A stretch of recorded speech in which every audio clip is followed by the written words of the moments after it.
Hi and welcome. I'm trying to learn Selenology. Today, why does the moon look patchy?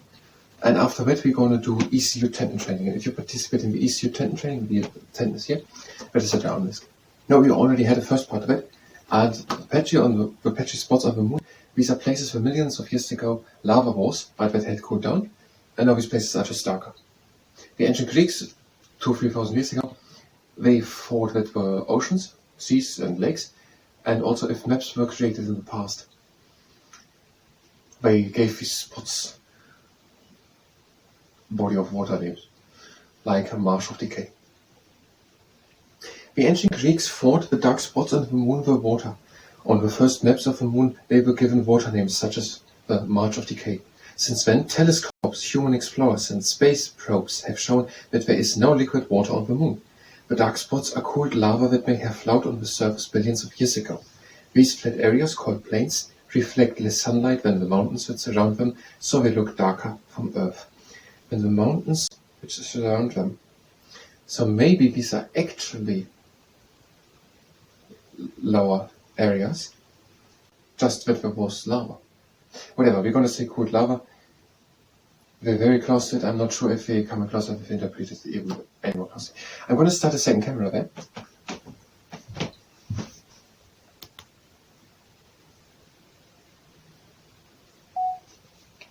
Now I try to answer a question for other people in a little video. Okay, let's just try this. Let's look at this. The patchy, darker, shadowy places on the moon, these are places where in the past, billions of years ago, was lava, but that had cooled down. On the wall of Mars. The patchy, shadowy places on the moon where the moon is suddenly a bit darker, these were places where billions of years ago lava was. These are places. It's not very important. According to Articles per base atoms. The patchy, shadowy spots on the moon, these are places where millions of years ago lava was, but the lava had cooled down. And now these places are darker, they are reflecting less sunlight, and so they look darker. The ancient Greeks thought these were oceans and seas and lakes, and also if maps were created in the past, they had given these places lake or river or ocean names, like marsh of decay. But for telescopes and probes and more exploring, are we knowing that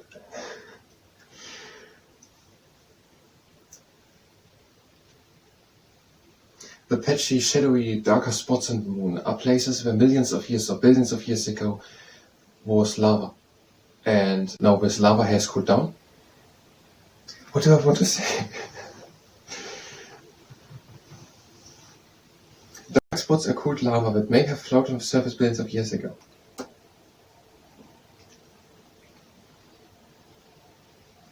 The patchy, shadowy spots, darker spots on the moon, they are places where billions of years ago was lava, but that lava had cooled down. And now these places are darker, they are reflecting less sunlight than the mountains around them. The ancient Greeks thought these were lakes, oceans, seas, and when maps were created, then they had given these darker spots lake and ocean names, like marsh of decay. But for telescopes, probes and exploring, we know that on the moon there is no water at all. And these places, these darker shadowy spots on the moon, are places where lava had flown probably some billion years ago. And that is according to Out of This World by Isabel Thomas on the page 9.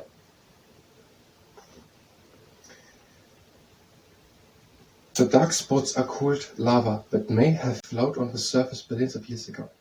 That may have flowed. Whatever. We're pretty close.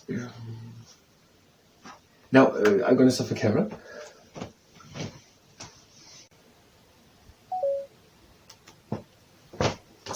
And that was it to that question.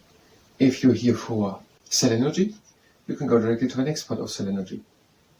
But it could be that you're going to do the next thing in astronomy or in space science or in astrophysics. So whatever.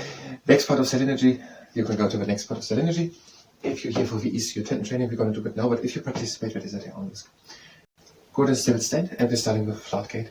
hands from the fists, and we're bringing them down and holding that.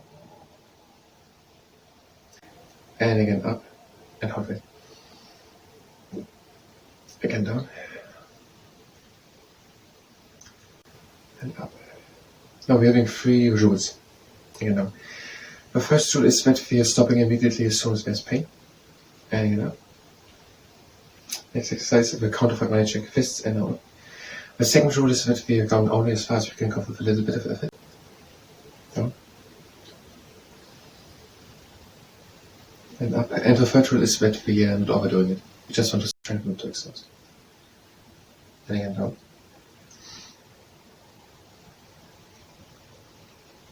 And the last side up.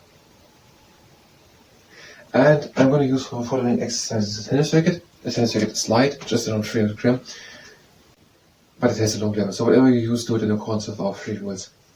Long arm out, take the upper arm, and bring the rackets, whatever, to the outside, and back in. Now the 3 rules are: stop immediately as soon as there's pain, go only as far as you can go with a little bit of effort, and don't overdo it. You just want to strengthen, not to exhaust.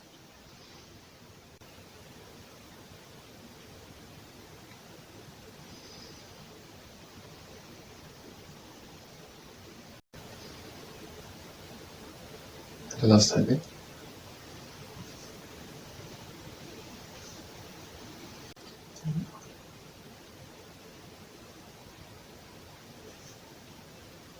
And the next exercise, Maniki Neko, not the same, just smaller.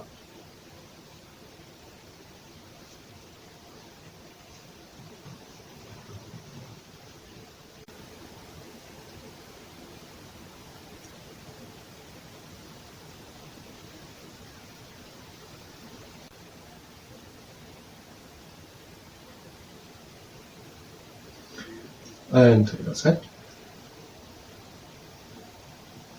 And to the other side. Last time.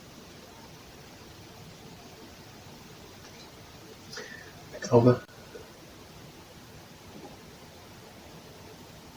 And now with the other arm. Just over. We started with the long arm. No, that's not much. Over.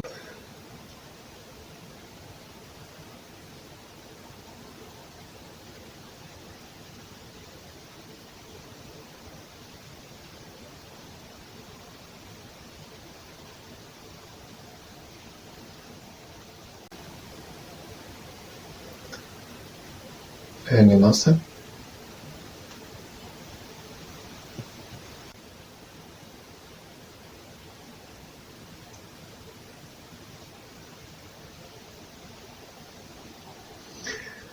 And now with the long arm. Take it outside. And in the other direction.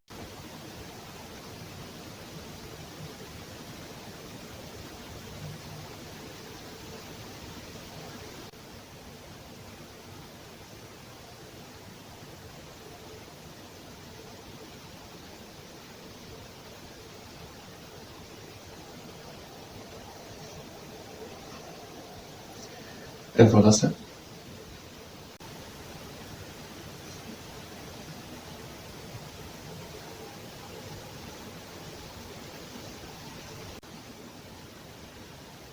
And now next exercise be harvester over. Take a racket from the top, lift up, and bring it once over. Again in. And down. And now palm facing upwards. Up. Over. To the other side. And down. And on the other side. Palm from the top. Head from the top. Over. In. Down. And now palm facing upwards. Up. Over. Back. Now, last 2 exercises. I'm going to use a sock. You can also use a towel or t-shirt. Press with good force onto it and bring your wrist up. And again down. And up. And down. And on the other hand, pressing and bring it up. And down.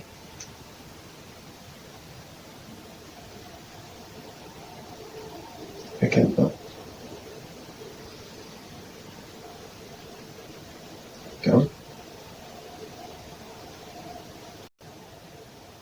And last time. And the last exercise, just press with good force out of the sock. And on the other side, press.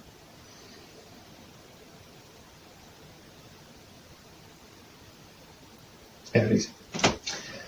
That was the ECU Tendon Training. I thank you very much and the next time.